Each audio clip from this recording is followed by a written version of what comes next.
A case that rocked Green Bay 30 years ago and continues to spark debate today is in the spotlight again. A new documentary about paper mill employee Tom Monfils is being shown today at the Milwaukee Film Festival. Katie Shiro talked with the filmmaker about this documentary that was 9 years in the making.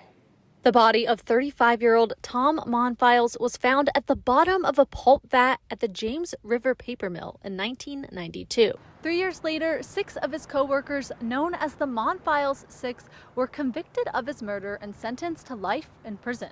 But they all said they were wrongfully convicted. A development surfaced years later that pointed to suicide as a potential cause for Monfils' death. This case continues to create conversation in Green Bay, and now Milwaukee filmmaker Michael Neelsen is reopening that conversation. I feel like it's about telling this story to a new audience like myself that maybe wasn't aware of it. Neelsen is from Milwaukee and has been making films since 6th grade. He said he wasn't originally familiar with the Monfils Six story, but he learned about it during a screening at the Green Bay Film Festival for another film he made. He says he was approached by an advocacy group on behalf of the Monfils Six. If it weren't for the OJ trial taking up the national headlines, perhaps this would have been kind of the big national case at that time, because it's just that crazy. Neelsen spent the next 9 years with a Wisconsin crew traveling back and forth to Green Bay to study documents, do interviews, and film for the documentary, which is called Beyond Human Nature. And we talked to everybody that we could on all sides. Neelsen said the goal of the film was to build trust with the audience by telling the story from all sides and letting people come to their own conclusions if justice was served. He said he thinks he's accomplished that goal.